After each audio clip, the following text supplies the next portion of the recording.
سب سے پہلے تو میں قابل مبارکباد دیتا ہوں ان افراد کو کہ جن کی محنتوں کے ذریعے سے، جن کی محنتوں کی وجہ سے اللہ تعالیٰ نے یہ مجلس سجائی ہے۔ اللہ تعالیٰ ہم سب کی محنتوں کو قبول فرمائے اور اکابرین نے جو باتیں کہی ہیں اللہ ہم سب کو عمل کی توفیق عطا فرمائے۔ سب سے اہم بات یہ ہے کہ مقررین کی کافی لمبی فہرست تھی، آپ حضرات سنتے آ رہے ہیں، اور سب سے اخیر میں جس ذات گرامی کا خطاب ہونا ہے، میں دو چار الفاظ حضرت کی شان میں کہہ کر اپنی جگہ لیتا ہوں۔ حضرت کی ذات وہ ذات ہے کہ جو امام اہل سنت حضرت مولانا عبدالشکور صاحب متضل العالی لکھنوی کہ اللہ تعالیٰ نے ان سے اتنے کام لیے ہیں، حضرت انہی کے خانوادے کے چشم و شراب ہیں، اور حضرت مولانا عبدالعلی فاروقی صاحب کو حضرت کے چچا ہیں۔ اللہ تعالیٰ نے ان سے بھی اتنا بڑا کام لیا۔ اگر آج نانپارہ میں یہ کہا جائے کہ سنیت اور شیعیت کا جو فرق معلوم ہوا وہ حضرت کی ہی محنتوں کا نتیجہ ہے۔ اس لیے آپ حضرت کی ذات کو سامنے رکھ کر ان کی بات بغور سنیں، کیونکہ یہی وہ ہستیاں ہیں کہ جن کے بارے میں شاعر کہتا ہے کہ یہی ہے جن کے سونے کی فضیلت ہے عبادت کر، اور انہی کے اتقاء پر ناز کرتی ہے سلیمانی۔ میں بلا کسی تمہید کے حضرت والا سے عاجزانہ درخواست کرتا ہوں کہ حضرت والا تشریف لائیں اور اپنے مواعظ حسنہ سے ہم سامعین کے قلوب کو مستفیض کریں۔ بسم اللہ الرحمن الرحیم وبه نستعین رب اشرح لي صدری ويسر لي امری واحلل عقدۃ من لسانی يفقهوا قولی رب اشرح لي صدری ويسر لي امری واحلل عقدۃ من لسانی يفقهوا قولی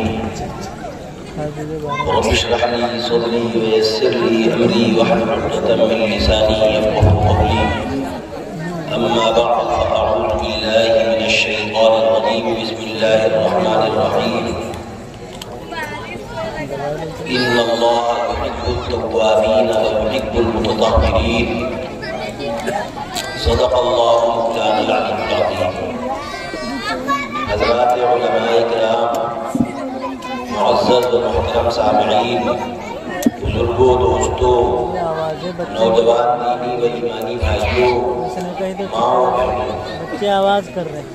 بہت دیر سے آپ حضرات یہاں تشریف فرما ہیں اور آپ لوگوں نے بہت اہم، بہت قیمتی باتیں سنی۔ اگر یہیں پر دعا ہو جائے، آگے کچھ نہ کہا جائے تو بھی جلسہ مکمل ہو کہلائے گا۔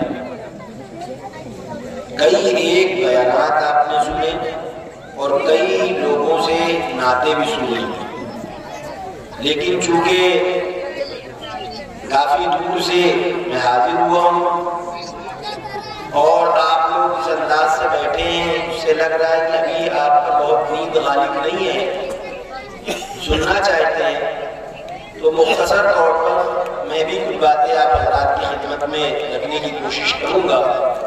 اللہ تبارک و تعالی ہم تمام لوگوں کو جو باتیں کہی گئیں اور جو آگے کہی جا رہی ہیں، ان تمام باتوں کو سمجھنے اور عمل کرنے کی توفیق دے۔ اصلاح معاشرہ کا جلسہ ہے۔ سب سے پہلے ایک نقد اصلاح ہم لوگوں کو کرنی چاہیے جو یہاں بیٹھے بیٹھے میرے ذہن میں آئی۔ سمجھنے بات ہماری بہنیں بھی توجہ سے بات سنیں، باتیں نہ کریں۔ سب سے پہلے ایک نقد اصلاح ہم لوگوں کو کرنی ہے۔ نقد اصلاح کیا ہے؟ ابھی شاعر اسلام ہمارے برادر محترم حضرت مولانا امان اللہ صاحب حفیظ اللہ نے مختصر لیکن بڑے اچھے لب و لہجے میں نعت نبی صلی اللہ تعالیٰ علیہ وسلم پڑھی، مدینے کا ذکر ہوا، اور انہوں نے بلند آواز سے یہ بات کہی کہ ہم لوگوں کو درود پڑھ لینا چاہیے، اور خود درود پڑھا۔ لیکن میں کوئی آدمی برا نہ مانے، شاید میرے سمجھنے میں غلطی ہوئی ہو، میں سب کے چہرے دیکھ رہا تھا، اکثر لوگ چپ چاپ بیٹھے، حالانکہ ہم کو اور آپ کو امام الانبیاء حضرت محمد صلی اللہ تعالیٰ علیہ وسلم کا نام نامی اس میں گرامی آئے تو ہماری یہ ذمہ داری ہے کہ ہم اپنا فائدہ سمجھ کر حضور کی شان میں درود پڑھیں. مدینے کا ذکر ہو اور ہمارے دل میں کچھ ہلچل نہ ہو. کسی کہنے والے نے کیا خوب کہا، تم اپنے دل میں مدینے کی آرزو رکھنا. تم اپنے دل میں مدینے کی آرزو رکھنا. پھر ان کا کام ہے جذبے کی آبرو رکھنا. پھر ان کا کام ہے جذبے کی آبرو رکھنا. آرزو تو پیدا ہو اور پھر حضرت محمد صلی اللہ علیہ وسلم کے امتی ہیں، آپ کے غلام ہیں. ہماری نجات کا سب سے بڑا ذریعہ حضرت محمد صلی اللہ علیہ وسلم کی سفارش ہے. ہمارے پاس کیا عمل ہے؟ ہم اللہ کو کیا منہ دکھائیں گے؟ ہمارے پاس اللہ تبارک و تعالیٰ کی رحمتوں کو اور اللہ تبارک و تعالیٰ کی برکتوں کو متوجہ کرنے کا سب سے بڑا اثاثہ، سب سے قیمتی سامان اگر کوئی ہے وہ جناب محمد رسول اللہ صلی اللہ تعالیٰ علیہ وسلم کی سفارش ہے. اور آپ کی ہمیں جو نسبت حاصل ہے وہ نسبت یہ سب سے بڑا قیمتی سرمایہ ہے. اور اتنا قیمتی سرمایہ اور اتنی بڑی نسبت جس ذات سے ہمیں حاصل ہوئی اس شخصیت کا نام آئے اور ہم اور آپ درود نہ بھیج سکے، اتنی بڑی محرومی کی بات. اس لیے میرے عزیزوں، میرے بھائیوں، بغیر برا مانے ہم اور آپ اپنی یہ اصلاح کریں کہ انشاءاللہ اس مجلس میں بھی اور آگے کسی مجلس میں بھی حضرت محمد صلی اللہ علیہ وسلم کا نام نامی آئے گا تو ہم درود پڑھیں گے. زیادہ لمبا نہیں، کم از کم اتنا ہی صلی اللہ علیہ وسلم دل میں پڑھیں. آپ کو بتائیں حضرت نبی پاک صلی اللہ تعالی علیہ وسلم نے فرمایا، من صلی علیہ واحدہ صلی اللہ علیہ عشر. جو شخص میرے اوپر ایک مرتبہ درود بھیجے گا، ایک مرتبہ صلی اللہ علیہ وسلم کہے گا، اللہ اس پر 10 رحمتیں نازل فرمائے. ادھر ہم نے درود پڑھا، ہمارا یہ یقین ہونا چاہیے، ہمارا یہ ایمان ہونا چاہیے کہ ادھر ہم نے حضرت محمد صلی اللہ علیہ وسلم کی بارگاہ اقدس میں درود کا نذرانہ بھیجا. ادھر ہم نے درود پڑھا، ادھر اللہ تبارک و تعالیٰ کی مالک ارض و سماوات کی 10 رحمتیں ہم پر نازل ہو گئی. ہمیں سمجھ میں آئے نہ سمجھ میں آئے، محسوس ہو نہ محسوس ہو، لیکن ہمارا یقین ہونا چاہیے، یہ ایمان ہونا چاہیے کہ جب جب ہم درود پڑھیں گے تب تب اللہ کی 10 رحمتیں نازل ہوں گی. ارے سمجھ میں آ رہی بات نہیں؟ اور علماء جانتے ہیں، حفاظ جانتے ہیں، اور آپ میں سے بھی بہت سے لوگوں نے سنی ہوئی حدیث کہ اللہ کے رسول صلی اللہ علیہ وسلم نے فرمایا، بخیل ہے وہ شخص، بخیل ہے، کنجوس ہے وہ شخص جس کے سامنے میرا ذکر ہو اور وہ درود نہ پڑھے. میرا ذکر ہو، البخیل من ذکرت عنده فلم یصلی علیہ. انتہائی بخیل ہے وہ شخص، کنجوس ہے وہ شخص کہ جس کے سامنے میرا ذکر ہو اور وہ درود نہ پڑھے میرے اوپر. بخیل ہے کہ نہیں؟ اور یہ سب سے بڑا بخیل ہے، اس لیے کہ یہ وہ بخیل ہے جو اپنے بخل کی وجہ سے اپنا بڑا نقصان کرتا ہے. ارے بخیلوں کی بھی قسمیں ہوتی کہ نہیں ہوتی؟ بخیل بھی کئی طرح کے ہوتے ہیں. میں بتاؤں آپ کو، ایک بڑے عالم، ایک بڑے واعظ گزرے ہیں، واعظ مولانا قالن حقانی رحمۃ اللہ تعالی.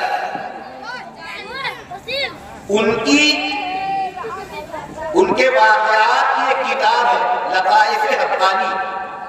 اس میں ایک واقعہ لکھا ہے کہ بخیلوں کی کئی قسمیں ہوتی ہیں. ایک بخیل وہ ہوتا ہے جو خود تو کھاتا ہے لیکن دوسروں کو نہیں کھلاتا.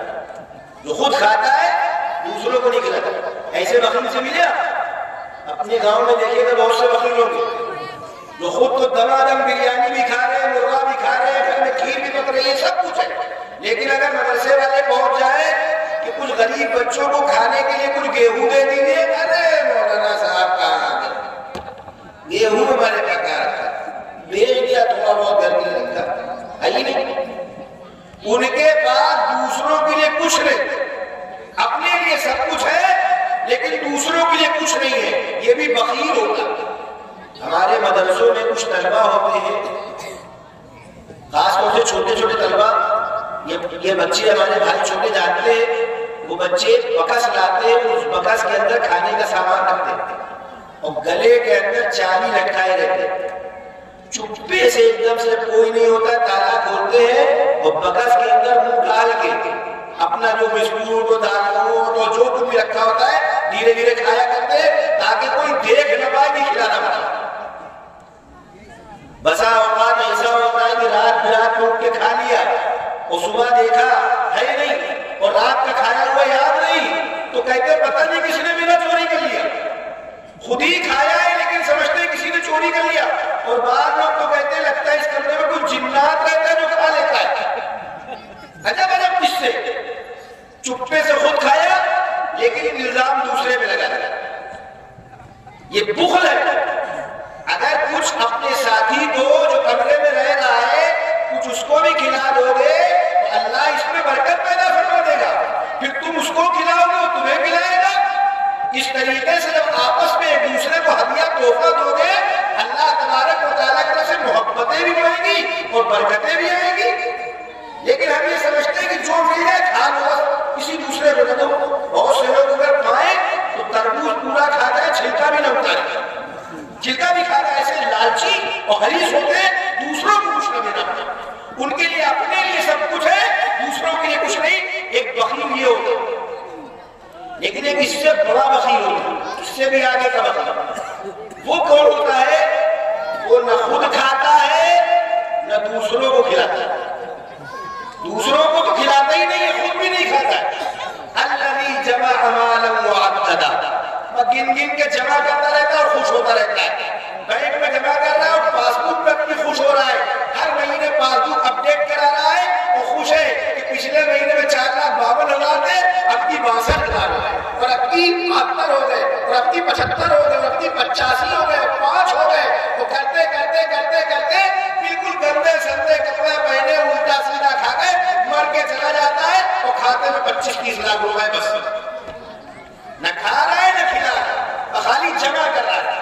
اللہ نے قرآن میں فرمایا الذی جمع ویل لکل ہمزۃ لمزہ الذی جمع مالا وعددا، ایسے لوگوں پر اللہ تبارک و تعالیٰ کی طرف سے ہلاکت اور بربادی کی بات کی گئی۔ جمع کرتے رہو، جمع کر رہا ہے، خوش ہے بس، نہ کھا رہا ہے نہ کھلا رہا ہے، ایسا بتایا نا ابھی کہ بس جمع کر رہا ہے، 15,000 20,000 روز کما رہا ہے، جمع کر رہا ہے، لیکن پریشان چہرے سے ایسا مسکین بنا رہتا ہے کہ جی چاہتا ہے اس کی کوئی مدد کر دو، کہیں کھڑا ہوگا بالکل لگے گا تلاش، اپنے آپ کو ظاہر کرے گا، بھائی کی بہن کی شادی ہو رہی ہے، کسی بھائی کی بہن کے عزیز کی شادی ہو رہی ہے، ایسا ڈرا رہتا ہے کہ کہیں کوئی ہم سے کوئی مدد نہ مانگے، بالکل اپنے آپ کو مفلس یتیم ظاہر کرتا ہے، کچھ ہے ہی نہیں، ٹوٹی چپل پہنے ہوئے بھکاریوں کی طرح پھر رہا ہے۔ ایک بخیل یہ بھی ہوتا ہے۔ حضرت مفتی شفیع عثمانی صاحب رحمت اللہ تعالیٰ علیہ نے ایک جگہ لکھا کہ ایک شخص تھا جو بس ہر وقت 99 کے چکر میں لگا رہتا تھا، کہیں سے کچھ پیسہ مل جائے آ جائے جمع کر لے، بس دن بھر صبح سے لے کر شام تک زندگی کا ایک مقصد کہ کچھ پیسہ آ جائے بس۔ اس کی عادت یہ تھی کہ اس سے جب بھی کوئی کام کرنے کے لیے کہا جاتا یا نہ کرنے کے لیے کہا جاتا تو فٹ سے کہتا کہ دیکھو بھائی میں کام کروں گا تو، لیکن اگر 4 پیسے کا فائدہ ہوگا تو کروں گا، اور یہ کام میں نہیں کروں گا لیکن جب نہیں کروں گا تو میرا 4 پیسے کا فائدہ ہوگا، ہر چیز میں 4 پیسے کا فائدہ، 4 پیسے کا فائدہ، 4 پیسے کا فائدہ، یہ چیز جو 4 پیسے کا فائدہ، یہی ہے اعلیٰ درجے کا بخل، شک جس کو کہتے ہیں، حرص جس کو کہتے ہیں، ہر چیز میں 4 پیسے کا فائدہ، 4 پیسے کا فائدہ۔ جب مرنے لگا تو کسی نے پوچھا کہ جنت میں جاؤ گے کہ جہنم میں، تو پھٹ سے کہتا ہے جہاں 4 پیسے کا فائدہ، مر گیا لیکن کلمہ نہیں پڑھ پایا، اچھی بات نہیں کہہ سکا، بس کہہ رہا ہے کہ کیا کہہ رہا ہے؟ جہاں 4 پیسے کا فائدہ ہوگا وہاں جاؤں۔ یہ ہے دوسرے درجے کا بخیل، جو نہ کھاتا ہے اور نہ کھلاتا ہے۔ ایک صاحب نے بتایا کہ ایک علاقے میں کسی طرح کا بخیل تھا جو نہ کھاتا تھا نہ کھلاتا تھا، اس کے پاس کہیں سے دیسی گھی آ گیا۔ اب دیسی گھی کو اس نے بڑا قیمتی سرمایہ سمجھ لیا، اب بوتل نکالتا اور دسترخوان پر رکھتا اور اپنے بچوں کو کہنا دیکھ لو بہت بڑھیا گھی ہے، وہ اتنا شاندار گھی ہے کہ میں اس کو دیکھ لینا ہی کافی، بس دیکھ کے مطمئن ہو جاؤ۔ نہ دال میں ڈالا جاتا، نہ کھچڑی میں ڈالا جاتا، نہ روٹی میں لگایا جاتا، بہت گھی کی زیارت ہو جاتی اور سارے گھر والوں کا ایسا ذہن بنا دیا کہ سب سمجھتے کہ بڑھیا کھانا ہو گیا گھی کے ساتھ۔ یہ طریقہ چلتا تھا، وہ گھی نکالا جاتا، رکھا جاتا، سب لوگ کھانا کھا لیتے گھی دیکھ دیکھ کر، اور پھر وہ بکس میں گھی رکھ کر بند کر دیتے۔ ایک دن کسی کام سے چلا گیا، دوسرے دن جب آیا تو کہتا اپنے بچوں سے کہ کل تو تم لوگوں کو کھانا میں مزہ نہیں آیا ہوگا، کل تو کھانا اچھا لگا نہیں ہوگا بغیر گھی کے، کل تو گھی تم لوگوں کو نصیب نہیں ہوا تو کھانا نہیں اچھا لگا ہوگا نا۔ تو بچے بھی اسی کے تھے نا، کہتے کوے کا بچہ کوے تو ہوگا، بچے بھی اسی کے لگے ابا جان کوئی فکر کی بات نہیں، بڑھیا کھانا لگا، ہم لوگوں نے یہ کیا کہ گھی بکس کے اندر تھا لیکن ہم لوگوں نے بکس کو لا کر رکھ لیا، اس لیے ہم لوگوں کو گھی کی لذت مل گئی۔ وہ بخیل کہتا ہے ایک دن بغیر گھی کے کھانا نہیں اترے گا، گھی ضروری ہے، یہ نہیں کہ ایک دن بغیر گھی کے کھانا کھا لو، تم لوگوں کی عادت بڑی خراب ہے۔ تو میرے عزیزوں میرے بھائیوں، ایک یہ بخیل ہوتا ہے، دو بخیل، ایک تیسرا بخیل ہوتا ہے، اس سے بڑا بخیل جو نہ کھاتا ہے اور نہ کھلاتا ہے۔ یہ باتیں تو اس میں بھی تھی، یہ تیسرے درجے کا جو اور بڑا بخیل ہے، یہ نہ کھاتا ہے نہ کھلاتا ہے، اگر کسی کو کھاتے یا کھلاتے دیکھے تو بھی اس کے پیٹ میں مروڑ ہوتا، تو بھی یہ پریشان ہونے لگتا ہے، ہلچل مچنے لگتی ہے، خود تو نہ کھا رہا ہے نہ کھلا رہا ہے، لیکن اگر کوئی کسی کو کھلا رہا ہے یا کوئی کہیں کھا رہا ہے تو بھی اس کے پیٹ میں مروڑ ہوتا ہے، اس کو بواسیر ہو جاتا ہے، یہ بڑا پریشان ہوتا ہے، یہ اور بڑا بخیل۔ بارن حقانی صاحب کی کتاب میں اس بخیل کا واقعہ لکھا ایک جگہ کچھ لوگ تماشا دکھانے والے آئے، وہ اپنا تماشا دکھا رہے تھے، گاؤں کے ایک آدمی کو ان کا تماشا دکھانا پسند آ گیا، ارے دکھاتے نہیں دکھاتے، کوئی بندر کا ناچ، کوئی بھالو کا ناچ، کوئی کرتب دکھاتا ہے، کوئی کچھ کرتا ہے، کوئی کچھ کرتا ہے، ایسے ہی کوئی تماشا دکھانے والی ٹیم آئی اور گاؤں میں تماشا دکھا رہی تھی ان کی ٹیم پوری۔ ایک شخص کو بڑا منوجی آدمی، اس کو اچھا لگ گیا، اس نے کیا اعلان کیا، اس نے اعلان کر دیا کہ ان تماشے والوں کو جب یہ لوگ یہاں سے جانے لگے گا تو میں ایک بھیس انعام دے دوں گا، ایک بھیس اعلان کر دیا۔ اب وہاں مجمع میں اسی ٹائپ کا ایک بخیل تھا جو نہ کھاتا تھا نہ کھلاتا تھا، بلکہ اگر کوئی کھا رہا ہے کھلا رہا ہے، کوئی کسی کو دے رہا ہے کھلا رہا ہے تو اس کو پیٹ میں مروڑ ہوتا۔ اس نے جب یہ دیکھا کہ ان کو بھینس مل جائے گی، اب اس کی بے چینی ہوگی، اب یہ بالکل بے چین پھڑپڑانے لگا۔ کسی طرح جگہ بنا منہ تو اس آدمی کے پاس پہنچا جس نے اعلان کیا تھا، کہا بھیا ایک بھینس انعام میں دے دوں گا۔ ارے کہیں تماشا دکھانے والوں کو بھینس دی جاتی ہے؟ ارے ہمارے پاس کئی بھینسیں، ایک بھینس دے دی تو کیا ہوا، اور اب اعلان کر دیا ہے۔ ارے نہیں، واپس لو اعلان۔ ارے ہم نے اعلان کر دیا، آپ کیسے واپس لیں؟ کہا ہم تمہیں ترکیب بتاتے۔ اب کان میں ترکیب بتائی تو وہ جو شخص جس نے اعلان کیا تھا اس نے کہا تماشے والوں سنو، تم میری ایک بھینس نہیں ساری بھینسیں لے لو، بلکہ پورا گھر بار لے لو، بلکہ پورے علاقے کی بھینسیں لے لو، سب کے گھر لے لو، سب کا سارا سامان لے لو۔ جب اس طرح بکنے لگا تو تماشا دکھانے والا جو سردار تھا اس نے کہا لگتا ہے یہاں کوئی بہت بڑا بخیل ہے جس نے اس کو بہکا دیا ہے، اب یہ کچھ ملے گا، اب کچھ نہیں ملے گا، اب سمجھ لو بھینس گئی۔ کہتے نا بھینس پانی میں گئی تو سمجھ لو بھینس ہاتھ سے گئی، اور وہی ہوا کہ پھر نہیں ملی۔ ایسے بخیل بھی ہوتے ہیں علاقے میں کہ اگر مدرسے والوں کو، مسجد والوں کو، جلسے والوں کو، کسی بھی عالم کو، حافظ کو کوئی شخص کچھ دے رہا ہے تو خود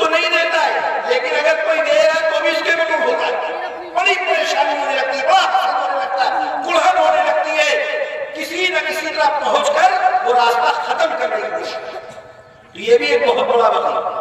لیکن ان سب بخیلوں سے بڑھ کر اللہ کی قسم وہ بخیل ہے کہ جس کے سامنے مدنی آقا تاجدار مدینہ حضرت محمد رسول اللہ صلی اللہ تعالیٰ علیہ وسلم کا ذکر ہو اور وہ دھول نہ پڑے جان بوجھ کر.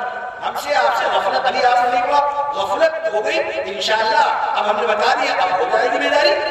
لیکن اگر کوئی جان بوجھ کر نہیں پڑ رہا ہے تو وہ سب سے بڑا بخیل. کیوں؟ اس لیے کہ یہ جتنے بھی بخیل تھے یہ اپنا نقصان کرتے لیکن بڑا نقصان نہیں. لیکن جو جان بوجھ کر اللہ کے رسول صلی اللہ علیہ وسلم کا ذکر اور درود نہ پڑھے کتنا بڑا نقصان کرتا ہے اپنا. 10 رحمتیں جو نازل ہو رہی ان سے محروم. اور میں ایک بات آگے طور بتاؤں. ایک صحابی ہے سیدنا ابی بن کعب رضی اللہ تعالیٰ عنہ, نام یاد رہے گا, سب سے بہترین قرآن پڑھنے والے ابی بن کعب رضی اللہ عنہ. اللہ کے رسول صلی اللہ علیہ وسلم سے عرض کرتے, پیارے آقا بتائیے میں اپنی دعا میں کتنا حصہ درود کرتا ہوں. ہم لوگ دعا مانگتے ہیں پہلے درود پڑھتے کہ نہیں پڑھتے, آخر میں درود پڑھتے. تو پوچھا کہ دعا میں ہم کتنا حصہ درود کرتے ہیں. آقا صلی اللہ علیہ وسلم نے فرمایا ماشاءاللہ جتنا تم چاہو رکھ لو. تو کہتے ہیں 1/4 رکھ لیں, یعنی اگر 1 گھنٹہ دعا مانگنا ہے تو 15 منٹ رکھ لیں درود کے لیے. آقا صلی اللہ علیہ وسلم فرماتے ٹھیک ہے, فَإِنْ زِدْتَ فَهُوَ خَيْرٌ لَكَ, لیکن اگر بڑھا لو درود کا حصہ تو زیادہ بہتر ہے. تو وہ کہتے ہیں اللہ کے رسول صلی اللہ علیہ وسلم آدھا دعا آدھا درود. تو آقا فرماتے ٹھیک ہے, لیکن اگر بڑھا لو تو اور بہتر ہے. تو وہ کہتے ہیں پیارے آقا 3 حصہ درود, 1 حصہ دعا. تو آقا فرماتے ٹھیک ہے بہتر ہے, فَإِنْ زِدْتَ فَهُوَ خَيْرٌ لَكَ, لیکن اگر بڑھا لو تو بہتر ہے. تو وہ کہتے ہیں کہ اب ہم صرف دعا کریں, دعا نہیں, اب صرف درود پڑھیں گے, پورا حصہ درود کے لیے. آقا فرماتے ہیں اگر ایسا کرو گے تو سنو, اِذَنْ تُكْفَى هَمَّكَ وَيُغْفَرْ لَكَ ذَنبُكَ, اگر تم درود پڑھو گے تمہاری ساری پریشانیاں سارے مسائل اللہ خود بخود حل کر دے گا اور اللہ تمہارے سارے گناہوں کو خود بخود معاف کر دے گا, سب مل جائے گا. تم درود پڑھو گے اللہ تبارک و تعالیٰ اپنے فضل و کرم سے سب کچھ تم جو مانگ سکتے ہو وہ بھی مل جائے گا, جو مانگ نہیں پا رہے وہ بھی مل جائے گا. کوئی جو ناشناس ادا ہو تو کیا علاج, کوئی جو ناشناس ادا ہو تو کیا علاج, اس کی نوازشوں میں تو کوئی کمی نہیں, اس کی نوازشوں میں تو کوئی کمی نہیں. تم درود پڑھو گے اللہ اپنے فضل و کرم سے تمہیں سب کچھ عطا کر دے گا, جن چیزوں کی تمہیں ضرورت ہے وہ بھی دے دے گا, اور آخرت میں تمہارے جو کام آنے والی چیزیں وہ بھی دے دے گا. یہ ہے درود.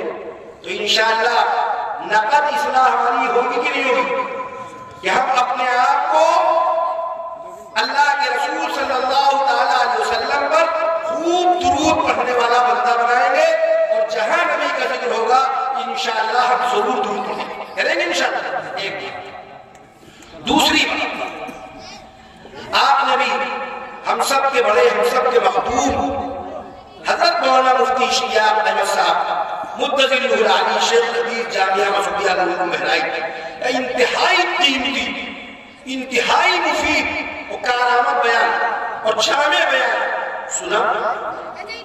بہت سی دین کی باتیں آپ نے فرمائی. اب ظاہر بات ہے وقت بھی کافی ہو رہا ہے, میں کچھ الگ سے نہیں بیان کرنا چاہتا, میں کچھ چیزیں اسی بات سے متعلق جو مفتی صاحب نے بیان کی انہی سے متعلق ایک آدھ باتیں آپ کی خدمت میں رکھوں. مفتی صاحب نے بتایا گناہوں سے بچنے کے لیے, بتایا کہ نہیں بتایا, لیکن یاد رکھیے یہ کوئی معمولی چیز نہیں. اگر ہم اپنے معاشرے کی اصلاح کرنا چاہیں اور ابھی گناہوں کی بات آ جائے تو یہ گناہ وہ گناہ وہ گناہ, وہ سنتے سنتے رات ختم ہو جائے گی, وہ بات ختم نہیں ہوگی. مختصر یہ سمجھ لیجیے کہ اگر ہمارے پاس بہت بڑا پانی کا کوئی ٹینک ہو پر نالا ہو جس سے پانی آ رہا ہو, لیکن ہمارا گھڑا بھرے گا نہیں اگر اس گھڑا نیچے سے ٹوٹا ہوا ہو, بھرتے رہو پانی آئے گا اس کے اندر؟ نہیں آئے گا۔ بالکل اسی طریقے سے ہم نیکیوں پر نیکیاں کرتے رہے، تہجد بھی پڑھے، قرآن کی تلاوت بھی کرے، نمازیں بھی پڑھے، سب کچھ کرے، لیکن اگر گناہ نہیں چھوڑ رہے، یاد رکھیے ہماری بہنیں خاص طور سے، اگر گناہ نہیں چھوڑ رہے، چاہے جتنے روزے رکھے، چاہے جتنی نمازیں پڑھے، ان نمازوں کا، روزوں کا وہ اثر، وہ مقبولیت جو ہونی چاہیے، جو نظر آنا چاہیے، وہ چیز نظر نہیں آئے گی، فریضہ ادا ہو جائے گا، لیکن جو اس کا نور ہونا چاہیے، جو اس کا نفع ہونا چاہیے، جو دنیا اور آخرت میں اس کے فوائد حاصل ہونا چاہیے، وہ فائدے اس وقت تک حاصل نہیں ہوں گے جب تک ہم گناہوں سے اپنے آپ کو دیکھ لیں۔ ارے بات سمجھ آ رہی ہے؟ اس کو مثال سے سمجھا۔ آپ نے نام سنا ہوگا محی السنہ حضرت مولانا شاہ ابرار الحق صاحب رحمۃ اللہ تعالی، نام سنا؟ مولانا ابرار الحق صاحب رحمۃ اللہ تعالی جن کے خلیفہ حضرت مولانا مفتی افضال الرحمان صاحب قدس العلی، بہت بیانات ہوتے ہیں۔ حضرت مولانا شاہ ابرار الحق صاحب رحمۃ اللہ علیہ بہت بڑے بزرگ، حضرت مولانا اشرف علی تھانوی رحمۃ اللہ تعالی علیہ کے خلیفہ شاہ ابرار الحق صاحب رحمۃ اللہ، بہت بڑا مقام، بہت بڑا مرتبہ، بہت بڑا مرتبہ۔ حضرت ایک مرتبہ سفر میں تھے گاڑی سے، بہترین شاندار گاڑی، گرمی کا موسم، وہ شاندار گاڑی میں بیٹھے، اے سی چل رہا ہے، لیکن گاڑی ٹھنڈی نہیں ہو رہی ہے، اے سی بہترین چل رہا ہے لیکن گاڑی بالکل گرم۔ حضرت نے فرمایا بھائی کیا بات ہے، اے سی کا اچھا نہیں ہے کیا؟ گاڑی تھوڑی نئی نظر آ رہی ہے، ان کا اے سی نہیں ٹھیک ہے کیا؟ تو ڈرائیور کہتا نہیں ہے بہت اے سی ٹھیک ہے۔ تو حضرت فرماتے کہ چلا نہیں رہے ہو کیا، دھیرے چلا رہے ہو کیا؟ اس نے چیک کیا کہ حضرت فل چل رہا ہے۔ تو حضرت نے فرمایا جب سب کچھ صحیح ہے، اے سی ٹھیک بھی ہے، فل بھی چل رہا ہے، تب گاڑی کیوں نہیں ٹھنڈی ہو رہی؟ حضرت نے فرمایا دیکھو بھائی کسی کا شیشہ تو نہیں کھلا ہوا ہے۔ اب سب لوگ دیکھتے ہیں تو ایک صاحب کہتے ہیں حضرت میرا شیشہ تھوڑا سا کھلا ہوا ہے، وہ بھی بند کر دیتے ہیں۔ اب جب بند کر دیتے ہیں شیشہ، ذرا دیر گزری، بہترین گاڑی ٹھنڈی، شاندار ٹھنڈی ہو گئی۔ تو حضرت نے فرمایا دیکھو اے سی وہی ہے لیکن پہلے گاڑی ٹھنڈی نہیں کر پا رہا تھا، کیوں؟ اس لیے کہ کھڑکی کھلی ہوئی تھی۔ بالکل ایسے ہی ہم جب گناہوں کی کھڑکی کھول لیتے ہیں تو گناہوں کی کھڑکی کھلی ہوتی ہے، اس لیے ہماری نمازیں، ہمارے روزے، ہماری نیکیاں جو اثر کرنا چاہیے وہ اثر نہیں کر پاتی۔ اللہ تبارک و تعالیٰ سے جو قرب حاصل ہونا چاہیے اور اللہ کی مدد جو ملنا چاہیے اور اللہ تبارک و تعالیٰ کی طرف سے رحمتوں اور برکتوں کا جو نزول ہونا چاہیے وہ جو نہیں ہوتا ہے، وہ اسی لیے نہیں ہوتا ہے کہ ہم نے گناہوں کی کھڑکیاں کھول دی۔ اس لیے میری ماں اور بہنوں آپ بھی سنو، اور ہمارے نوجوان ساتھیوں آپ بھی توجہ سنو، اور ہمارے بڑے بھی سنیں کہ ہمیں کوشش اس بات کی کرنا ہے کہ نیکیوں کے ساتھ ساتھ جو گناہوں کی کھڑکیاں کھلی ہوئی ہیں ان کھڑکیوں کو بند کرنا۔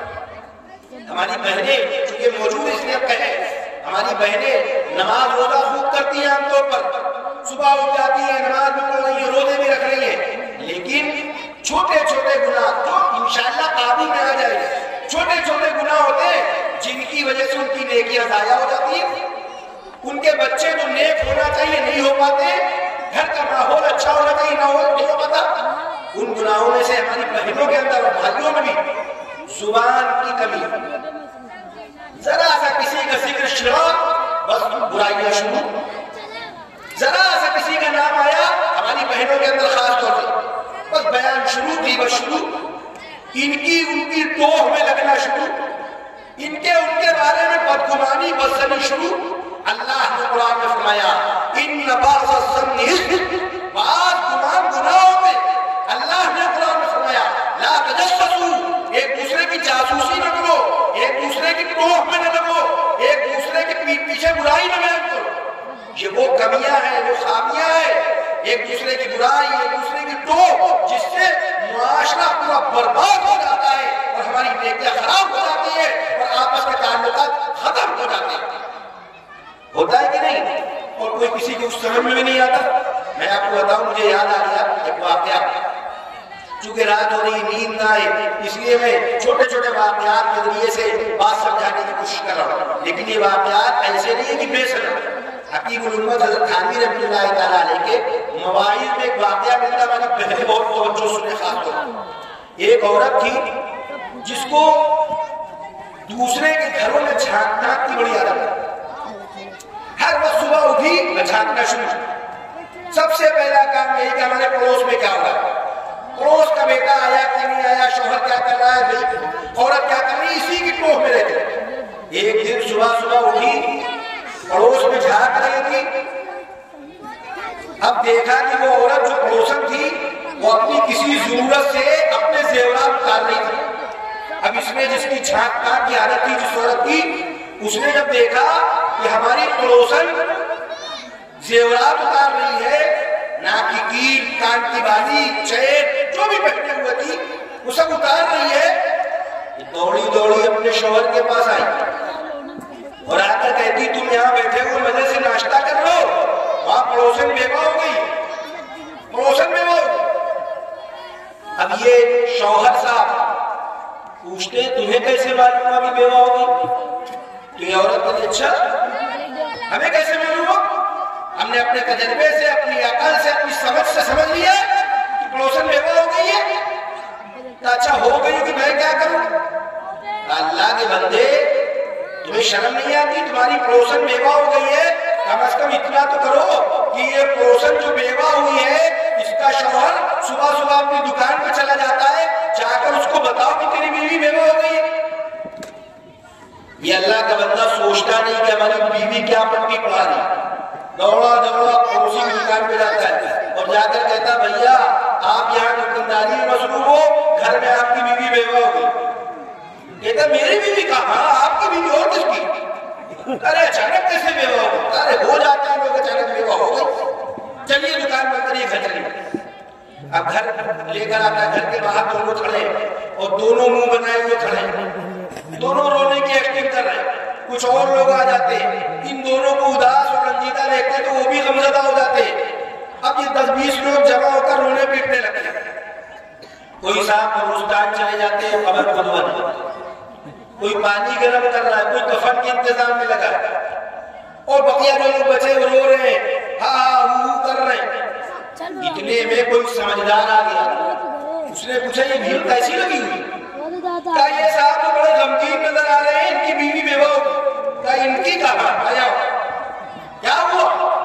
کہا میں ہی وہ بدنصیب ہوں کہ جس کی بیوی اچانک بیوہ ہوگی۔ اللہ کے بندے تمہیں اتنا شعور نہیں، اتنی سمجھ نہیں، اتنا ہوش نہیں، اتنا دماغ نہیں کہ تم یہ سمجھ سکو کہ تمہارے ہوتے ہوئے تمہاری بیوی کیسے بیوہ ہوگی، اتنی سمجھ نہیں ہے۔ تو کہتا ہے بڑی معصومیت سے کہ بھیا کافی دیر سے میں بھی یہی سوچ رہا ہوں کہ میرے ہوتے ہوئے کیسے میری بیوی کو بیوہ ہو، لیکن یہ میرے پڑوسی ہیں، انہوں نے بتایا ہے اور پھر یہ سب لوگ رو رہے ہیں۔ تو میں سوچتے سوچتے اچانک سوچتا ہوں کہ یہ سب جب رو رہے ہیں تو مسئلہ میرا، اس لیے میں زور زور سے روتا ہوں، ورنہ سمجھ میں میرے بھی نہیں۔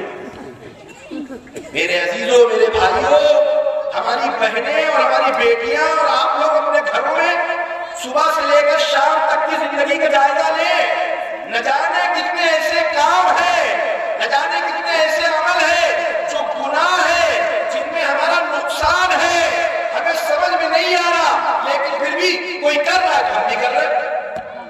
اللہ اکبر۔ میرے عزیزوں، میرے بھائیوں، اللہ نے اپنے فضل و کرم سے ہمیں اور آپ کو اپنا سچا پکا دین دیا، اپنے حبیب، اپنے محبوب امام الانبیاء حضرت محمد صلی اللہ تعالیٰ علیہ وسلم کی شکل میں ہمیں آخری پیغمبر کا امتی بنایا۔ ہر بات ہمارے پاس موجود ہے، صبح سے لے کر شام تک، زندگی سے لے کر موت تک، جو بھی کام پیش آ جائے، خوشی کا، غمی کا، تجارت کا، کھیتی باڑی کا، دوستی کا، دشمنی کا، ہر مسئلہ موجود ہے، لیکن پھر بھی ہم ادھر ادھر بھٹکتے رہتے ہیں، پریشان رہتے ہیں، وہ سمجھ میں نہیں آتا، پھر بھی کر رہے۔ دیکھ لو انشاءاللہ ہم اپنے آپ کو گناہوں سے، اپنے آپ کو خرافات سے دور کریں، ہم امام الانبیاء حضرت محمد صلی اللہ علیہ وسلم کی شریعت پر چلیں گے، اور یاد رکھو ابھی یہ مجمع بیٹھا ہوا ہے، کوئی نوجوان ہمارے پاس کھڑا ہوگا، مولانا صاحب آپ نے بڑی اچھی بات کہی، وہ مفتی صاحب نے بہت اچھی باتیں بیان کی، ہم چاہتے ہیں کہ گناہ چھوڑ دیں لیکن کیسے چھوڑیں، ہمارے سمجھ میں نہیں آ رہا ہے کیسے چھوڑیں۔ بہت سے لوگ کہتے ہیں مولانا صاحب گناہ چھوڑنا چاہتے لیکن چھوٹ ہی نہیں پاتے، مثلا گٹکا کھاتے، معلوم ہوا کہ نشہ حرام ہے، چھوڑنا چاہتے چھوٹ ہی نہیں رہے، ایک دن نہیں کھایا بے چینی سے بکھرے رہتے، موبائل پر گندی فلمیں الٹی سیدھی پکچریں دیکھنے کی عادت ہے، بے حیائی ہے، گھر کا ماحول بھی خراب ہوتا ہے، بچے بھی متاثر ہو رہے، وقت بھی برباد ہو رہا ہے، جی چاہتا چھوڑ دے، ایک دو دن چھوڑتے پھر طبیعت بچل جاتی پھر آ جاتی، اس طرح اور دوسرے گناہ جی چاہتا ہے چھوڑ دے لیکن چھوڑ نہیں پاتا۔ میرے نوجوانوں، بہنوں، بھائیوں، مردوں، عورتوں، بڑوں، چھوٹوں، سب لوگ سنتے، اور میں تو بہت چھوٹا سا طالب علم ہوں، اپنی بات نہیں کر رہا، میں اپنے بڑوں کی بات بتا رہا ہوں۔ حکیم الامت حضرت تھانوی رحمۃ اللہ علیہ نے فرمایا کہ انسان، جو بھی انسان، جو انسان جس گناہ کے کرنے پر قادر ہے، جس گناہ کے کرنے پر قادر ہے، یعنی جو گناہ کر سکتا ہے، اللہ نے اس کو طاقت دی ہے اس بات کی کہ آسانی سے اس گناہ کو چھوڑ سکے، جتنی آسانی سے گناہ کر سکتا ہے اتنی آسانی سے وہ گناہ چھوڑ بھی سکتا ہے، اللہ نے یہ قدرت دے کر انسان کو پیدا کیا۔ کوئی انسان اتنا بے بس نہیں ہے، اتنا لاچار نہیں ہے، یہ ہمارا اور آپ کا دماغ ہے، یہ ہمارا اور آپ کا شیطان کا بہکاوا ہے کہ اس گناہ کو ہم کیسے چھوڑیں۔ جس گناہ پر انسان کرنے پر قادر ہے اس کو چھوڑنے پر بھی قادر ہے، بس کرنا کیا ہے؟ ہمت، عزم، حوصلہ کہ نہیں کرے گا، قوت ارادی، سب سے پہلے تو اپنے ارادے کو پختہ کرنا ہے، پہاڑوں والا عزم، چٹانوں جیسا عزم، فولادی عزم کہ ہم اس گناہ کو نہیں کریں گے، پختہ ارادہ، پختہ عزم، اور اس کے بعد اللہ سے دعا کرو کہ اے اللہ مجھے آپ اس گناہ سے بچا لیجیے، اے اللہ مجھے اس گناہ سے بچا لیجیے۔ کیوں بھائی؟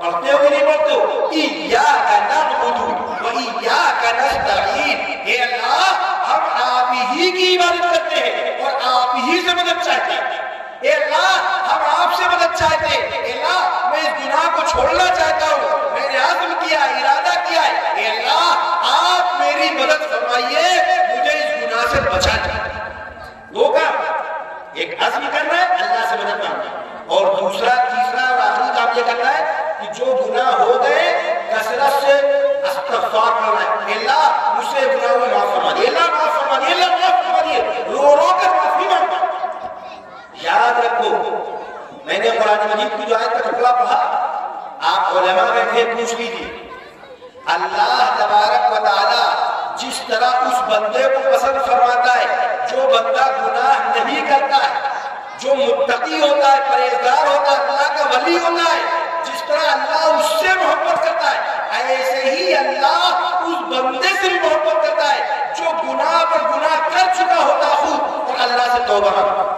ان اللہ یحب التوابین، اللہ توبہ کرنے والوں کو بھی بہت پسند کرتا ہے، اس لیے گھبراؤ نہ، اس دل پہ خدا کی رحمت ہوتی ہے، اس دل پہ خدا کی رحمت ہوتی ہے، جس دل کی یہ حالت، اس دل پہ خدا کی رحمت ہوتی ہے، جس دل کی یہ حالت ہوتی ہے، ایک بار خطا ہو جاتی ہے 100 بار ندامت ہوتی ہے۔ اس لیے ارادہ بھی کرو گناہ چھوڑنے کا، اللہ سے مدد بھی طلب کرو، اور ساتھ ساتھ جو گناہ ہو چکے ان پر شرمندہ اور نادم رہو، استغفار کرو۔ آخری بات اور بات ختم ہونے کے طریقے وہ یہ شادی بیاہ کا جلسہ ہے، شادی ہونے والی ہے، لکھا ہے نا نکاح کے حسین کوئی مسئلہ موقع پر، یہ بھی طے کرو عزم کرو اس جلسے کی بدولت کہ انشاءاللہ بہت سے گناہ اس لیے ہو رہے کہ ہم دوسروں کے طریقے پہ دوسروں کی دیکھا دیکھے، کوا کان لے گیا، کان نہیں دیکھ رہے وہ پیچھے بھاگ رہا، نہ جانے کتنے گناہ اس لیے ہو رہے ہیں کہ ہم اس سے بہترین سسٹم، عافیت والا طریقہ ہماری شریعت میں موجود ہے، لیکن ہم اپنی شریعت کو نہ جاننے کی کوشش کرتے ہیں، نہ عمل کرنے کی کوشش کرتے ہیں۔ حضرت محمد صلی اللہ علیہ وسلم سے زیادہ حسین طریقہ ہوگا اور محمد صلی اللہ علیہ وسلم سے زیادہ پیاری کسی کی سنت ہوگی اور محمد صلی اللہ علیہ وسلم کی زندگی سے زیادہ بہتر نمونہ ایمان والوں کے لیے کسی اور زندگی میں ہوگا. ہم کو اور آپ کو چاہیے کہ ہم اپنی خوشی، اپنی غمی، اپنے تمام معاملات میں اپنی شریعت کو جان کر اس پر عمل کریں. 2500 رسمیں، 2500 گناہ سے خود بخود بچ جائیں. یہ شادی بیاہ ہوتی ہے، اللہ کرے کہ یہ شادی سنت کے مطابق ہو رہی ہو اور ہو جائے، ورنہ شادی بیاہ میں ہزاروں الگ الگ علاقوں کی بات کریں، ایک علاقے کی نہیں، ساری رسمیں اگر ملا دیں سینکڑوں کی تعداد میں رسمیں ہیں. کسی علاقے میں کوئی رسم غیر شرعی، کسی علاقے میں کوئی، کسی علاقے میں لڑکے مہندی لگا رہے منائے گئے گے، کسی علاقے میں سہرے لمبے لمبے پہن رہے کوئی اجازت نہیں، کسی علاقے میں گانے بج رہے، کہیں میوزک ہو رہی، کہیں کوئی رسم، کہیں کوئی رسم. شریعت، طریقت، تمدن، کلام، بتانے عجم کے پجاری تمام شریعت روایات میں کھو گئی. یہ امت خرافات میں کھو گئی. بدھی عشق کی آگ اندھیر ہے، مسلمان نہیں رات کا ڈھیر. یہ شادی بیاہ ہوتی ہے بجائے اس کے کہ رحمت آئے، بجائے اس کے کہ عافیت آئے، بجائے اس کے کہ گھر کا ماحول اچھا ہو، ایسی ایسی خرافات ہم کرتے ہیں کہ ہم اور آپ اللہ کے غضب کے مستحق ہو جاتے ہیں. شادی بیاہ کے موقع پر ہماری یہ کوشش ہوتی ہے کہ خالہ جان بھی آ جائے، پھپھا بھی آ جائے، اور دادا کے پڑوسی جو پھلا محلے میں تھے وہ بھی آ جائے، اور یہ بھی آ جائے. جتنے روٹھے لوگ ہیں سب راضی ہو جائے، سب کچھ ہو جائے. اگر کسی نے کہہ دیا ہم آئیں گے جب ہم سے معافی مانگے، بھیا آ جاؤ، ہمارے لڑکے کی شادی ہے، ایک کی 20 مرتبہ ہو رہا ہے کہ نہیں ہو رہا؟ جو بھنگی ہے گھر میں آنے کا دھوبی ہے، اس نے کہہ دیا بھیا ہم 4 جمعے کپڑے لیں گے، ایک اپنا اپنی بیوی کا اور ایک لڑکے کا جو لڑکی کا. اب ہم کہہ رہے ہیں ایک دیں گے، ہم نے کہا نہیں درم نہیں آئے. اب گھر کی بیوی عورتیں کہہ رہے چھوڑو یہاں اتنا خرچہ، چلو 4 لوگوں کو جائے، چلو دیو. ہو رہا ہے کہ نہیں ہو رہا ہے؟ سب خوش ہو جائے، سب راضی ہو جائے. لیکن کبھی کیا خیال آتا ہے کہ کہیں ایسا تو نہیں کہ اس شادی سے اللہ ناراض نہ ہو جائے، امام الانبیاء حضرت محمد صلی اللہ علیہ وسلم ناراض ہو جائے. سب کو راضی کرنے کی فکر ہے، لیکن حضرت محمد صلی اللہ علیہ وسلم کو خوش کرنے اور راضی کرنے کی فکر نہیں. کہیں دیکھ لیا جا کے لکھنؤ کی کسی شادی میں کہ فلاں طریقے میں ناچ ہو رہا تھا، اور فلاں طریقے سے پٹاخے اڑائے جا رہے تھے، اور فلاں طریقے سے کھانا کھایا جا رہا تھا، اور پھٹ سے لے آئے گاؤں کے اندر. جو جس کا طریقہ دیکھا بلّی آئے. اللہ کے رسول سے کسی کا پیارا طریقہ ہے. میرے بھائیوں، ایک چھوٹا سا واقعہ بیان کر کے بات ختم کر رہا ہوں. اپنی شریعت پر عمل کرو، دیکھے دکھائے پر عمل کرنے، ان کے بہکاوے میں آ کر ہم اپنی دنیا بھی خراب کر لیں گے، آخرت بھی خراب کر. ارے کر لیں گے مولانا روم رحمۃ اللہ تعالیٰ علیہ کے نام سنا؟ بہت بڑے عالم، بڑے بزرگ. ان کی کتاب مثنوی مولانا روم، اس میں ایک چھوٹا سا واقعہ لکھا ہے، بتا کر بات. مثال کے طور پر، کہانی کے طور پر حضرت نے لکھا کہ ایک کچھوے اور ایک چوہے میں دوستی ہو گئی. اس میں ایک کچھوے میں اور ایک چوہے میں دوستی ہو گئی. کچھوا تالاب میں رہتا ہے، تالاب سے نکل کر آیا کنارے تالاب کے، اور چوہا جنگل میں رہتا تھا، کسی کام سے تالاب کے کنارے گیا، وہاں ملاقات ہو گئی، دوستی ہو گئی. اب کچھوا تالاب میں چلا گیا، چوہا اپنے جنگل میں، دوستی ہو گئی. لیکن اب دونوں کو ایک دوسرے کی یاد آ رہی ہے، لیکن کہاں ملاقات ہو جائے؟ تالاب کے اندر چوہا نہیں جا سکتا، جنگل کے اندر گھنے جنگل میں کچھوا نہیں جا سکتا، تو ملے تو کہاں ملے؟ دونوں کے دل میں ایک دوسرے کی محبت، لیکن ملاقات نہیں ہو پاتی. ایک دن پھر اتفاق سے ملاقات ہوئی. اب جب ملاقات ہوئی تو چوہے نے پورا دل کھول کر رکھ دیا. کہا دوست، تم سے دوستی ہونے کے بعد ملاقات نہ ہو تو یہ بہت بےقراری والی بات ہے. کوئی ایسی ترکیب کرو کہ تم تالاب میں رہو، جنگل میں رہے، لیکن جب میرا جی چاہے تو ملاقات ہو جائے، جب تمہارا جی چاہے تو ملاقات ہو جائے. کچھوے نے کہا یہ کیسے ہو سکتا؟ میرے کو کچھ سمجھ میں نہیں آ رہی بات. تو چوہے نے کہا میرے سمجھ میں آ رہی ترکیب. کیا؟ خوب لمبی رسی لاتے، رسی بناتے دھیرے دھیرے کر کے خوب لمبی، اور خوب لمبی رسی ہے، ایک سرے سے تم اپنا پیر باندھ لو، ایک سے ہم اپنا پیر باندھ لو. تم ٹھاٹ سے موت سے تالاب میں رہو، میں جنگل میں رہوں. جب میرا جی چاہے ملاقات کرنے کے میں رسی کھینچوں، تم سمجھ جانا دوست یاد کرنا کانا کے کنارے آ جائے، میں بھی پہنچ جاؤں گا، ملاقات ہو جائے گی، بات چیت ہوگی۔ میرا جی چاہے میں کھینچ دوں رسی، تمہارا جی چاہے تم کھینچ دو، دونوں لوگ ملنے آ جائیں۔ کچھوے نے کہا ہے ملاقات تو ہو جائے گی، لیکن ترکیب میں مجھے کچھ خطرہ لگ رہا ہے، پھنس سکتے ہیں۔ اگر دوست ہو گئے تو بات مانو گے، اگر دوستی پکی ہوگی تو میری بات مانو گے اور نہیں مانو گے۔ کچھوے نے جانتے بوجھتے کہ پھنس سکتے ہیں، لیکن دوست کی دوستی میں آ کر اس کی بات مان لی اور ایک سرے سے اپنا پیر بندھوا لیا اور دوسرے سے چوہے کا پیر بندھوا۔ اب ملاقاتوں پر ملاقاتیں ہونے لگی، کچھ دن ملاقاتیں ہوئی۔ ایک دن چوہے صاحب جنگل میں بھٹک رہے تھے، اتفاق سے بڑا بھوکا کوا اوپر اپنی روزی کی تلاش میں ادھر ادھر ٹہل جاتا۔ اس نے جب چوہے کو دیکھا تو نیچے آیا اور جھپٹا مارا اور چونچ میں چوہے کو پھنسا کر اوپر اڑا۔ اب اوپر اڑا کچھ دیر کے بعد چوہے کے ساتھ کچھوے صاحب ٹنگ میں ٹنگے کی نہیں ٹنگے، اب ٹنگ میں کچھوے صاحب بھی تو نیچے جو لوگ کھڑے تھے انہوں نے جب یہ دیکھا تو کہا ارے یہ منظر تو آج تک نہیں دیکھا کہ کسی کوے نے کسی کچھوے کا شکار کر لیا، یہ کہاں ہو سکتا کہ کوا کچھوے کا شکار کر لے، یہ پہلی مرتبہ دیکھا۔ تو کچھوا کہتا ہے بھائی یہ نادان دوست کی دوستی میں آنے کی جیسے ہوا ہے، وہ خود بھی پھنسا اور ہمیں بھی پھنسا۔ اب میرا انجام جو ہوگا وہ ہوگا۔ میرے عزیزوں میرے بھائیوں، ہم نے اپنے حبیب اپنے محبوب حضرت محمد صلی اللہ علیہ وسلم کے طریقے کو چھوڑ کر، اسلامی طریقے کو چھوڑ کر، شریعت کو چھوڑ کر اپنا بھی نقصان کیا اور دوسروں کا بھی نقصان کیا۔ آج لوگ جو پریشان ہیں، بے چین ہیں، ادھر ادھر امن کی فکر میں ہیں، لیکن امن چین سکون دنیا سے رخصت ہو گیا۔ اس کی وجہ یہ ہے کہ ہم دائی قوم کے، ہمیں امام الانبیاء حضرت محمد صلی اللہ علیہ وسلم کے طریقے پر عمل کر کے دنیا کو بتانا چاہیے تھا دنیا ہمارے طریقے پر آتی نئے کہ ہم ان کے طریقے پر چلیں۔ ہرش کے سر آفتاب کوئی کہ غیرت ماہتاب کوئی، ہرش کے سر آفتاب کوئی کہ غیرت ماہتاب کوئی، نہ لا سکا ہے نہ لا سکے گا میرے نبی کا جواب، نہ لا سکا ہے نہ لا سکے گا میرے نبی کا جواب کوئی۔ سفر ستاروں کا کرنے والے سکون کی خاطر تڑپ رہے، سفر ستاروں کا کرنے والے سکون کی خاطر تڑپ رہے، اب ان کے کل کالجوں کو دے دے نبی کا بخشا نصاب کوئی۔ اللہ تبارک و تعالی ہمیں اور آپ کو کہنے سننے سے عمل کی توفیق عطا فرمائے۔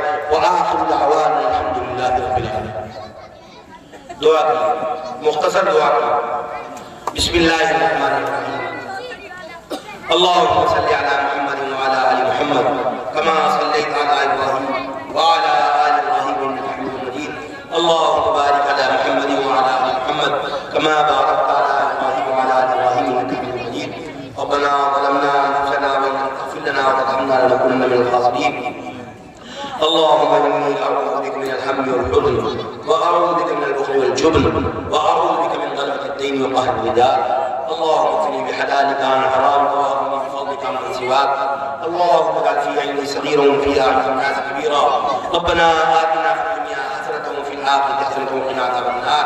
اے کریم آقا، اے رحیم آقا، ہمارے گناہوں کو معاف کر۔ اے اللہ ہم سے راضی ہو جائے، اے کریم آقا ہم سے ناراض ہو۔ اے کریم آقا اس جلسے میں جو کچھ کہا گیا اے اللہ اسے قبول فرما لے، جو کمیاں خامیاں ہوں اے اللہ انہیں معاف فرما لے۔ اے کریم آقا جن لوگوں نے بھی اس جلسے میں اس طرح کا بھی تعاون کیا ہے اے اللہ غیب کے جاننے والے ہیں، دلوں کا حال جاننے والے ہیں، اے اللہ سب کے تعاون کو قبول فرما لے۔ اے کریم آقا سب کو اپنے خزانہ غیب سے بہترین بدلہ عطا فرمائیے، دنیا اور آخرت دونوں جہان میں اس کا ثمرہ عطا فرمائیے۔ اے کریم آقا، اے رحیم آقا، اپنی محبت، اپنی معرفت، اپنا تعلق نصیب فرما۔ حضرت محمد صلی اللہ علیہ وسلم کی سنت پر عمل کرنے والا بنا دیجیے، صحابہ اکرام اولیاء اللہ کی محبت دلوں میں پیدا کرنا دیجیے، قرآن و حدیث پر عمل کرنے والا بنا دیجیے۔ اے کریم آقا، اے رحیم آقا، دلوں میں مسلمانوں کے آپس میں ایک دوسرے کی محبت، الفت، تعلق نصیب فرما دیجیے۔ جو دلوں میں بغض، اناد ہے اے اللہ اسے دور فرما دیجیے۔ اے کریم آقا پورے عالم میں مسلمانوں کو عزت فرما دیجئے، ترقی عطا فرما دیجئے، غلبہ عطا فرما دیجئے، سرخروئی عطا فرما دیجئے۔ اے اللہ پورے عالم میں جہاں جہاں مجاہدین کوشش کر رہے ہیں، اللہ ان کی کوششوں کو کامیاب فرما دیجئے، اللہ انہیں غلبہ عطا فرما دیجئے۔ اے کریم آقا مسلمان کمزور ہیں، اپنی قوت سے انہیں طاقت عطا فرما دیجئے۔ اے کریم آقا سربندی عطا فرما دیجئے۔ اے کریم آقا اپنی کھلی نصرت عطا فرما دیجئے۔ اے کریم آقا، اے رحیم آقا، یہ جو مجمع بیٹھا ہوا ہے اے اللہ اس کی جو بھی ضرورت ہے، جو بھی تمنائیں حاجتیں ہیں اللہ پوری فرما دیجئے۔ اللہ ہماری جو بہنیں بیٹھی ہوئی ہیں اللہ ان کی بھی تمام ضروریات پوری فرما دیجئے۔ جو بھی ان کے دل میں آرزو ارمان ہے اللہ تمام جائز ارمان، تمام جائز ضروریات پوری فرما دیجئے۔ اے کریم آقا، اے رحیم آقا، کسی کو محروم نہ فرمائیے، اللہ ہم سب کو عطا فرما دیجئے۔ اے کریم آقا، اے رحیم آقا، بغیر مانگے ہمیں عطا فرما دیجئے۔ اللہ جو مانگ رہے وہ بھی دیجئے، جو نہیں مانگ سکے وہ بھی دیجئے۔ اور اللہ جن جن چیزوں کی ہمیں ضرورت ہے آپ غیب کے جاننے والے سب ہمیں عطا فرما دیجئے، ہمارے مانگنے سے ناراض نہ ہوئیے۔ اے کریم آقا جن لوگوں نے دعاؤں کے لیے کہا ہے، جو دعاؤں کی امید رکھتے ہیں اے اللہ سارے لوگوں کی ساری دعائیں پوری فرما دیجئے۔ اے اللہ جو لوگ زندہ ہیں انہیں چین کی، عافیت کی، ایمان کی لمبی عمر عطا فرمائیے۔ اور اللہ جو اس دنیا سے رخصت ہو چکے اے اللہ سب کی بار بار کی مغفرت فرما دیجئے، قبر کو نور سے بھر دیجئے، جنت الفردوس میں اعلیٰ مقام عطا فرمائیے۔ اے کریم آقا، اے رحیم آقا، جناب محمد رسول اللہ صلی اللہ علیہ وسلم نے جو کچھ مانگا اس ساری چیزوں میں ہمارا حصہ فرمائیے، اور جن چیزوں کی پناہ چاہیے اللہ ان تمام باتوں سے ہمیں پناہ عطا فرمائیے۔ اے کریم آقا جب تک زندہ رکھیے اسی دین پر زندہ رکھیے، موت دیجئے اسی دین پر موت دیجئے، اور کل میدان حشر میں حضرت محمد صلی اللہ علیہ وسلم اپنا امتی ہونے کی حیثیت سے ہمیں پہچان لے اور ہماری سفارش فرما دے۔ ربنا تقبل منا انک انت السمیع العلیم وتب علینا انک انت التواب الرحیم، وصلی اللہ تعالی علی خیر خلقہ محمد وآلہ وصحبہ اجمعین برحمتک یا ارحم الراحمین۔